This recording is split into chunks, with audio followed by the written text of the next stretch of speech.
Take a look around you. What do you see? You may see a door, a table, a bed, or a TV. But where did they come from? Sure, they came from factories or stores, homes or garage sales. But how? How is it that what you're looking at is physically here? How are you here? Well, I'm here from my parents, you might say. But how is that?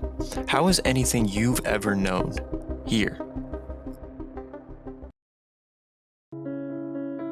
The universe is unimaginably big, and many scientists have devoted their lives to answering these very questions about the origin of the universe and everything inside of it.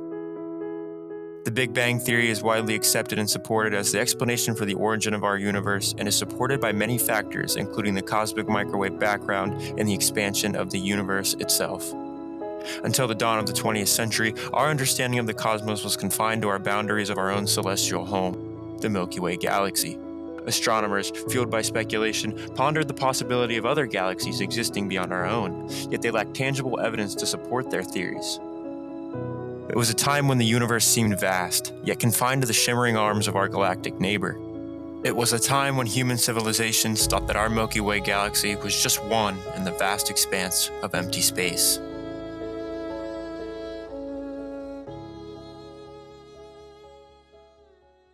It wasn't until 1924 that a pivotal moment arrived, forever altering our perspective. Through the lens of the Hooker telescope, Edwin Hubble turned his gaze towards the constellation Andromeda, and a cosmic revelation awaited. As the telescope captured the light from the distant celestial body, Hubble's keen eyes discerned something extraordinary. It was not a mere smudge of light, but an entire galaxy, separate and distinct from our own. Hubble's continued observations of Andromeda resulted in one of the most transformative discoveries in cosmology. He uncovered his first Caped variable star, a type of star used to measure distances in space by how it changes brightness. A Caped variable star's intrinsic brightness is directly related to its cycle from bright to dim and back to bright again. By charting these changes in the stars, Hubble discovered that Caped variable stars in Andromeda were much farther away than those in the Milky Way. This contrast in distance led Hubble to believe that the Andromeda Nebula was a galaxy in its own right. Hubble used this technique to study other so-called nebulae in the universe and concluded that millions, if not billions, of galaxies existed beyond our own. At the time, the prevailing view among scientists was that the universe was static and unchanging, with all of the galaxies fixed in their positions. This concept was consistent with the understanding of gravity provided by Isaac Newton's laws of physics.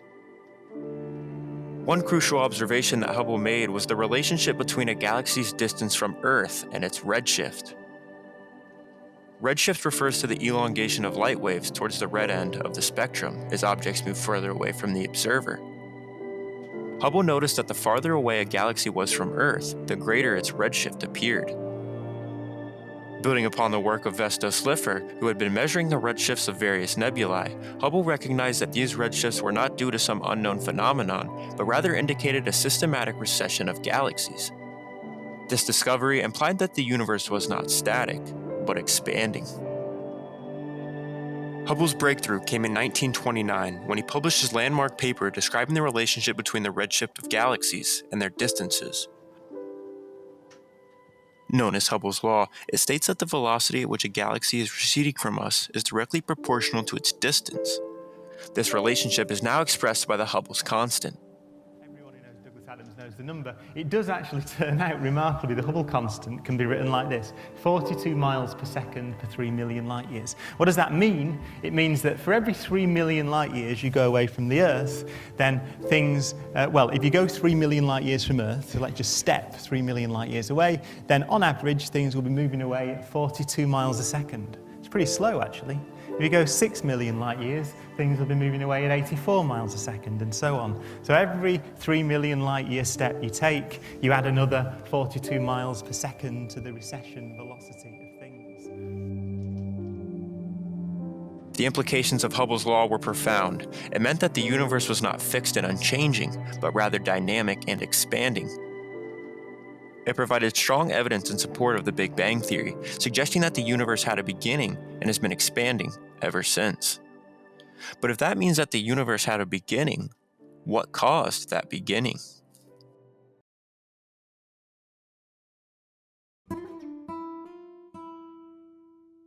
The year is 1894 in the beautiful country of Belgium, where lived a young boy named Georges Lemaitre. He belonged to a well-off and deeply religious Catholic family, and from the tender age of 9, he knew his life's calling, to become both a priest and a scientist. Growing up in a coal mining region, Georges' father had different plans for his future and encouraged him to pursue mining engineering. So, in 1911, Georges set off on a new journey, enrolling at the Catholic University of Leuven. But fate had other plans in store for young Georges. As he was beginning his studies, the tumultuous winds of World War I swept across Europe, disrupting the lives of millions. Georges, filled with patriotic passion, could not stand idly by as his small country faced peril. Along with his brother Jacques, he bravely volunteered to defend Belgium, putting his academic pursuits on hold to serve his nation in this time of need. And thus, the extraordinary tale of Georges Lemaitre, the young priest-scientist, began to unfold amidst the chaos and heroism of war. After the war, Georges Lemaitre experienced a significant shift in his path, steering towards a profound exploration of mathematics, physics, and philosophy. In 1920, he embarked on studies at a seminary in Belgium, where he eventually received ordination as a Catholic priest in 1923. Fascinatingly, during this period, Lemaitre immersed himself in understanding Einstein's groundbreaking theory of relativity, dedicating an entire manuscript to the subject. His expertise in the area paved the way for an exciting opportunity to study at the University of Cambridge under the guidance of the renowned astronomer Arthur Eddington, who had recently confirmed Einstein's theory through observations in 1919, demonstrating how gravity could bend light near the sun. Despite their different religious backgrounds, Lemaitre, a Catholic, and Eddington, a Quaker, the two scholars established a strong bond, and Eddington became a crucial mentor to Lemaitre. In 1924, Lemaitre secured a new grant, which brought him to the United States to pursue a PhD at MIT, successfully completing it in 1926. Little did he know that this decision to move to America would prove to be pivotal for his future endeavors, as the stage was set for a remarkable journey that would shape the course of cosmology. A year after the war, Georges Lemaitre embarked on a daring journey of cosmic exploration. As he pondered the implications of an expanding universe, a bold idea took shape in his mind.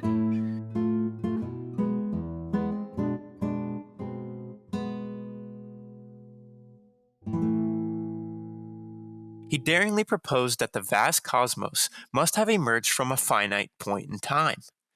How could this be? His reasoning was profound. If the universe is expanding, then it must have been smaller in the past. With a touch of brilliance, he traced the course of time backwards, leading him to the moment where all the matter in the universe was unimaginably compact in a dense state.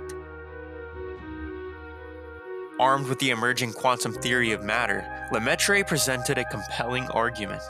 He envisioned the universe's inception as a single minute particle, which he dubbed the primeval atom. In a mesmerizing vision, this primeval atom met its destiny in a grand explosion, giving birth to space, time, and the cosmic expanse that stretches forth till today. It was a profound moment that marked the birth of what we now recognize as the revolutionary Big Bang cosmology. For Georges, the Big Bang was not a conventional explosion. Instead, it marked the beginning of the universe itself. At this moment, all of space was incredibly compact and small, and it suddenly started stretching out in all directions simultaneously. Picture the universe as a tiny, hot, and dense point, rapidly expanding to the size of a football within the fraction of a second.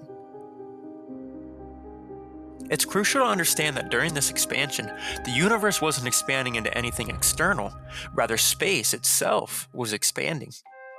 Entered into. It's not as though the universe is claiming some uncharted territory and embracing this newfound land, this newfound territory. Instead, the usual picture is that the universe is the entirety of space, and as the universe expands, space stretches. So there's more space because it's stretched. The universe, in a sense, creates the new space that it then inhabits. It doesn't take over pre-existing territory. There were no borders or boundaries, and the concept of outside the universe is meaningless since the universe encompasses everything that exists. During the initial moments after the Big Bang, the environment was intensely hot and filled with energy. Particles came into existence fleetingly, only to vanish just as quickly. For example, pairs of quarks were formed from gluons, but they would annihilate each other shortly thereafter, releasing more gluons in the process. This chaotic cycle continued as quarks interacted with other short-lived quarks, creating new pairs and gluons repeatedly. At this stage, matter and energy were nearly indistinguishable due to the extreme heat. However, as the universe expanded and cooled, matter began to prevail over antimatter, leading to the dominance of matter in the universe we observe today. Over time, the universe stretched to 1 billion kilometers in diameter, and the temperature began to decrease. The cycle of quarks being born and converted back to energy came to a halt, leaving the universe with the particles it had. Quarks then started forming stable particles called hadrons, including protons and neutrons. 1 second after the beginning of everything, the universe had grown to a staggering 100 billion kilometers in size. At this point, the temperature had decreased enough for most neutrons to decay into protons, leading to the formation of the first atom, hydrogen. The universe resembled an extremely hot soup, and it took several minutes for atoms to cool and stabilize, creating a neutral environment. Known as the Dark Age, there were no stars yet, and the visible light couldn't travel through the hydrogen gas. However, the absence of light was inconsequential, since no living beings with eyes existed at the time. Eventually, after millions of years, gravity caused hydrogen gas to clump together, leading to the formation of stars and galaxies.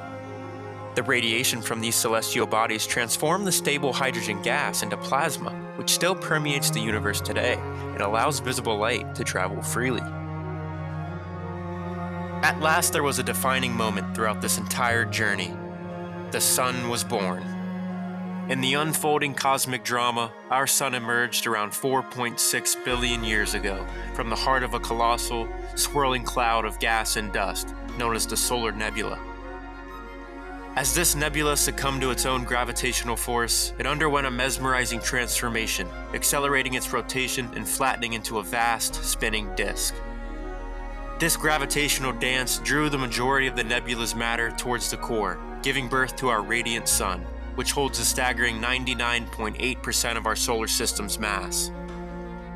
The remaining cosmic remnants within the celestial ballet formed the celestial bodies and planets that now gracefully orbit our mighty sun. Among them being the Earth, with all of its life and glory. However, despite our extensive knowledge of the universe's early stages, the precise details of the Big Bang itself remain elusive. As we approach the moment of the Big Bang, our current understanding of physics breaks down. The laws of nature become incomprehensible, and time becomes uncertain. This theory still fails to answer the question of how the primeval atom could have appeared out of nothing, and what existed before.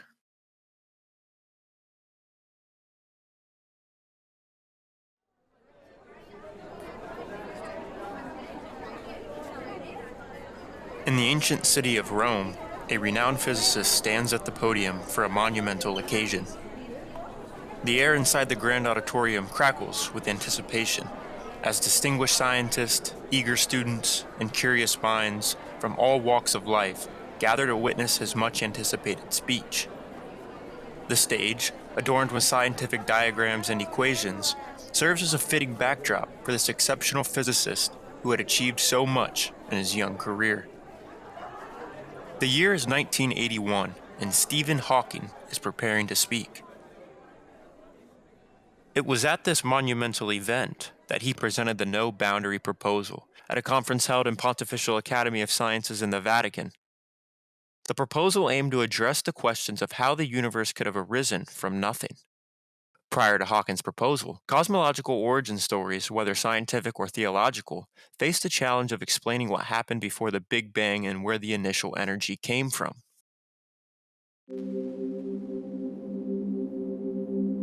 Jim Hartle and I proposed the no-boundary condition. The boundary condition of the universe is that it has no boundary. In order terms, the Euclidean space-time is a closed surface without edge, like the surface of the Earth. One can regard imaginary and real time as beginning at the South Pole, which is a smooth point of space-time where the normal laws of physics hold. There is nothing south of the South Pole, so there was nothing around before the Big Bang. Hawking's idea suggested that the universe had no boundaries, meaning there is no definitive beginning or end. He envisioned the universe having the shape of a shuttlecock, expanding smoothly from a point of zero size.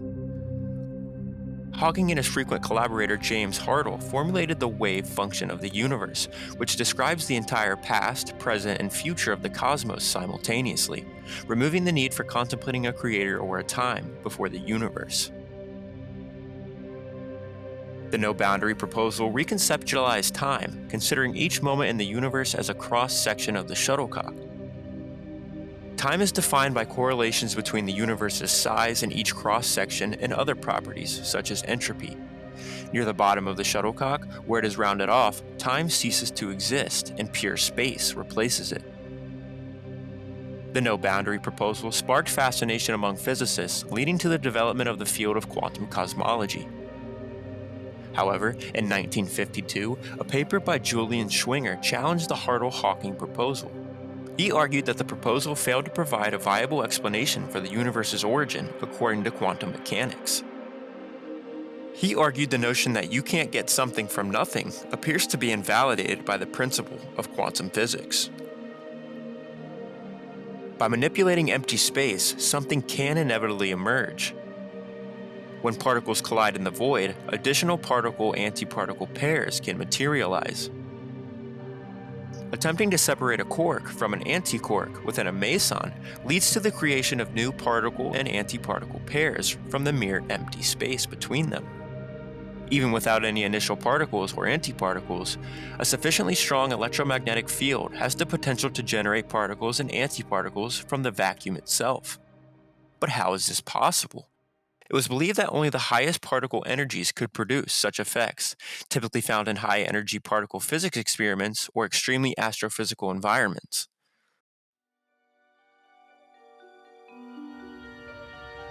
The interaction chart of particles and their interactions in the Standard Model illustrates how the particles interact according to three fundamental forces described by the quantum field theory. When gravity is included, we obtain the observable universe with its known laws, parameters, and constants. However, mysteries like dark matter and dark energy still persist, challenging our understanding. In the universe we inhabit, it is impossible to achieve a true nothingness. All existing entities can be broken down into fundamental particles called quanta. These elementary particles include quarks, electrons, neutrinos, photons, gluons, and heavy bosons. Even in the absence of particles, quantum fields are still there, permeating the universe. The answer is nothing isn't nothing anymore in physics because of the laws of quantum mechanics and special relativity on extremely small scales. Nothing is really a boiling, bubbling brew of virtual particles that are popping in and out of existence in a time scale so short you can't see them. The point is, we can't measure virtual particles directly, but we can measure their effects indirectly. long-range forces like electromagnetism and gravity continue to exert their effects, regardless of the absence of matter. Although we can nullify the electromagnetic field in a region using clever setups, space cannot be entirely empty in terms of gravity. Thus, empty space still possesses quantum fields and the influence of long-range forces. Contrary to expectations, even when electric and magnetic fields are zeroed out, empty space is not truly empty. Even these electromagnetic fields are not eternal. Scientists believe that they were even created in the Big Bang itself. Some theories have also suggested that this mammoth of an explosion which created all the matter we see around us was just the most recent of many. In this intriguing hypothesis, the age of the universe stretches beyond 1 trillion years, marked by a series of cosmic detonations that predate our own existence. Within this framework, the theory states an enduring cycle where matter persists in its uneasing expansion, dispersing into the infinite void. Yet, this vast expanse is not a one-way journey. Instead, it goes through periodic renewal, through cataclysmic outbursts of radiation and matter during each successive cosmic explosion. One is, it could be that the Big Bang was an interesting event, but not the first event in the totality of reality. It could have been the first event that sparked the expansion of our part of space, but it could be that there's a grander realm of space within which we sit as a small part, and that grander realm may have been there for a far longer period of time. It may have experienced its own Big Bangs, maybe a collection of Big Bangs that may extend infinitely far into the past.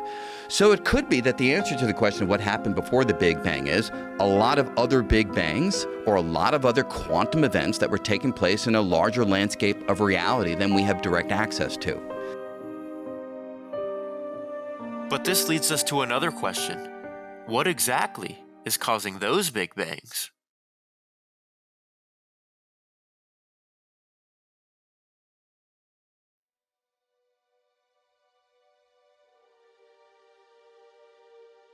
In the current landscape of physics and cosmology, a prevailing notion embraced by a significant portion of physicists is the multifaceted nature of gravity. At its core, gravity, a force familiar to us all, manifests in two distinct forms. The customary variety, which we encounter daily, is the attractive version. Picture this. An object released towards Earth descends due to the mutual gravitational pull between the Earth and the object itself. This is the gravity we readily observe in our everyday lives. However, the profound equations formulated by Albert Einstein beacon us to a remarkable revelation. Gravity can also be repulsive. In contrast to the traditional inward pulling force, Einstein's mathematics allow for a peculiar outward pushing gravitational phenomenon. This, however, remains beyond our direct experience because objects such as Earth or the Sun, which generate gravity, are inherently of the attractive variety. Einstein's equations propose that in the absence of a massive celestial body like Earth, or a compact object like the Sun, and in the presence of a uniformly distributed energy throughout a region of space, repulsive gravity can emerge. This intriguing concept bears immense significance when we ponder the enigma of what triggered the colossal event known as the Big Bang. Imagine the early universe, a minuscule speck similar to the head of a pin, suffused with an all-encompassing energy field, referred to as an inflaton field for simplicity. In this scenario, the energy's uniform distribution would have given rise to repulsive gravity. Now, what does repulsive gravity entail? It exerts a force pushing everything apart, setting in motion a frenzied outward rush. Could it be that the Big Bang, the cataclysmic birth of our cosmos, was instigated by a surge of repulsive gravity, an inconspicuous spark within a minuscule realm of space, propelling everything we know into existence?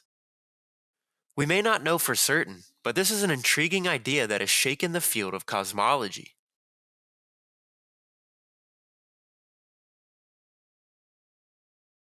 While the theory of the Big Bang cosmology with inflation has provided answers to many questions, it falls short in fully explaining the origin of the universe. According to this theory, the universe originated from a singularity, a point of infinite density. Yet this concept lacks physical plausibility, suggesting that our understanding of physics in the early universe remains incomplete. Furthermore, inflation theorists have introduced hypothetical forms of matter that have been observed, and their models often require frequent adjustments to align with predictions. The solution to this fundamental issue could potentially be found in the concept of black hole creation. Proposed by theoretical physicist Raj Patria and mathematician I.J. Good, it states that the universe came into existence through a black hole located within a parent universe. First of all, talking about the entire universe inside a black hole is a bit extreme, but what I would say is, it is possible. Let's just act as though Einstein had the important word on black holes, in a case. But if that's true, then right now, it's quite conceivable that the Earth just passed across the edge of a black hole, that we are all now inside of a black hole. When a star reaches a certain mass, it collapses under its own gravity, forming a black hole. Due to the immense gravitational pull, nothing, not even light, can escape from a black hole, as the escape velocity at the event horizon surpasses the speed of light. The matter within a black hole collapses until it reaches an extremely dense region where it stops collapsing and rebounds inward, unable to leave the black hole. Following this rebound, the matter within the black hole expands and gives rise to new regions of space, which become a new universe. This universe then undergoes expansion, akin to the growth of a two-dimensional surface on a growing balloon. In this scenario, the matter within a black hole avoids collapsing into a singularity. To enable such a scenario, a repulsive force that counteracts gravitational attraction and prevents singularities must emerge at extremely high densities within a black hole. The inclusion of quantum mechanical angular momentum of elementary particles into Einstein's theory of general relativity gives rise to the repulsive force known as torsion, which opposes gravitational attraction and prevents singularities. The theoretical framework that encompasses the mechanism is referred to as the Einstein-Cartan theory. It proposes that the matter within a black hole undergoes a process of collapsing to an incredibly dense yet finite state, followed by a rebound and expansion into a new spatial region. Once this expansion occurs, the matter is unable to retreat back into its previous state. Due to the presence of torsion, every black hole is populated to transform into a wormhole, specifically an Einstein-Rosen bridge, connecting to a new universe situated on the other side of its event horizon.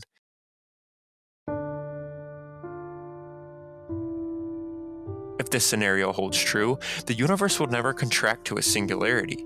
The repulsive force generated by torsion will prevent the continued collapse of matter beyond a certain density of approximately 1,050 kilograms per cubic meter. Consequently, a universe will instead collapse into a region of finite size and subsequently undergo expansion rather than collapsing to a single point. Nikodem Poplawski, a theoretical physicist at Indiana University, proposed a hypothesis suggesting that when a black hole emerges through the gravitational collapse of a dying star, a parallel universe is simultaneously born through a white hole located on the other side of the wormhole. While a black hole resulting from the collapse of a star similar to the size of our Sun would have a diameter of only around 2 miles, this does not imply that a universe originating from a black hole would remain confined to such a small scale. If our universe emerged from a black hole in another universe, it becomes impossible to cross the event horizon and directly observe the other side, making it challenging to prove or disprove this idea through such means. So how can we test this hypothesis? Well, one implication of Poplawski's concept is that our universe is considered closed. According to Poplawski, cosmology offers 3 models for our universe: closed, open, and flat. In a closed universe, if one were to venture towards its edge, they would eventually loop back to their starting point. Roughly the same to walking on the surface of the Earth and coming across the west when you're walking east. Alternatively, in a flat universe, attempting to reach its edge would be futile as it extends indefinitely. Similarly, in an open universe, the edges would exist but would be curved, resulting in an increasing separation between 2 parallel beams of light shot into space. If our universe exists within another universe, the prediction would lean towards our universe being closed. To confirm this, observations could be made by studying the stars. In a closed universe, the light from stars would be visible on the opposite side of the sky. While the vastness of the universe may delay such visibility, it remains a possibility for future exploration. Another aspect to consider is the rotation of black holes, which, according to evidence, occurs.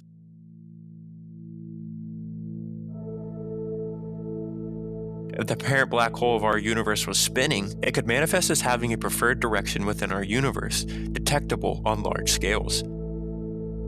By postulating that our universe originated from a black hole, this concept may offer solutions to the enigma surrounding the events preceding the Big Bang and the classification of our universe as closed, flat, or open. Moreover, it could help circumvent the complications associated with singularities characterized by infinitely small points with an infinite density.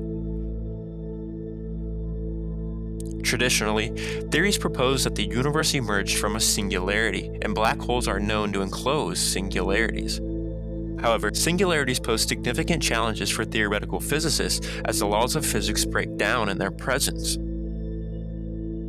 In Poplawski's model, the universe's birth eliminates the initial singularity problem by having a radius equal to a parent black hole instead of being infinitely small. Furthermore, this model suggests that the black holes would not culminate in singularities but instead give rise to new universes, offering a unique perspective of the nature of black holes and the creation of universes. We have equations tell us what's in a black hole. So it tells us that within a black hole, a whole new space-time can open up in the future history of this universe. And by that reasoning, we, in this universe, may be the other side of a black hole that lives in somebody else's universe. During the mid-1960s, a remarkable finding emerged, reshaping our understanding of the cosmos. A consistent and all-encompassing presence of low-energy radiation was emanating from every point in space. What made this revelation truly groundbreaking was the realization that this radiation exhibited uniformity in all directions, maintaining an identical temperature throughout. Its temperature, now established as 2.725 Kelvin, a mere few degrees above absolute zero, revealed an astonishingly close resemblance to a hot thermal source, resembling a nearly perfect blackbody spectrum. This remarkable uniformity persisted, remaining unchanged regardless of the specific location observed across the vast expanse of the sky, differing by only 1 part in 30,000. Is it possible that this is a result of the dramatic and violent beginning of a black hole that birthed our stars and galaxies? It is unlikely, but is an intriguing possibility that we would be mistaken to dismiss outright. Regrettably, as we delve deeper into the mysteries of the cosmos, each theory proposed thus far lacks a fundamental property that is crucial for scientific progress: the ability to undergo empirical, factual testing. It is a profound and humbling realization that we may never truly grasp the elusive reality of what propelled time and existence into being. As we peer through the telescopes and particle accelerators, as we contemplate the cosmic microwave background radiation and the intricate dance of subatomic particles, we are left with a haunting notion that the ultimate truth may forever remain elusive. The very nature of our universe seems to conspire against us, hiding its secrets behind veils of uncertainty and paradox.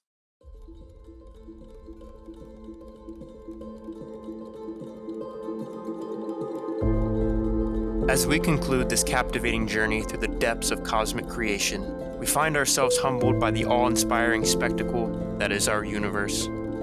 From the unfathomable energies of the Big Bang to the intricate dance of particles, forces, and elements, we've unraveled the tapestry of existence itself. As we stand on the brink of understanding, let us reflect on the profound interconnectedness of all things. Every atom, every star, every galaxy is a testament to the grand symphony of nature's design, orchestrated by the laws of physics, shaped by the forge of time. Through the eons, galaxies have collided, stars have ignited, and life has emerged against all odds. From the cosmic crucible, our planet has evolved into a cradle of diverse and wondrous forms, each a chapter in the great story of existence. But our exploration does not end here. The mysteries that remain, the uncharted territories of dark matter, the enigma of black holes, and the potential of parallel universes beacon us to further quest for knowledge. Humanity's uncontrollable curiosity and relentless pursuit of understanding drive us to push the boundaries of our comprehension, to continue the timeless quest to uncover the secrets of creation. As we reach the end, let us carry with us the wonder that the universe has inspired, the humility that its vastness instills, and the sense of unity that binds us to the stars.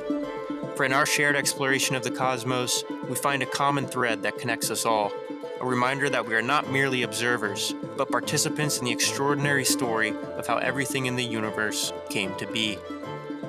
May this video serve as a guiding light, igniting the spark of curiosity in you, propelling us all to venture forth with open minds and a sense of wonder, forever seeking to unveil the mysteries that lie beyond the horizon of our understanding.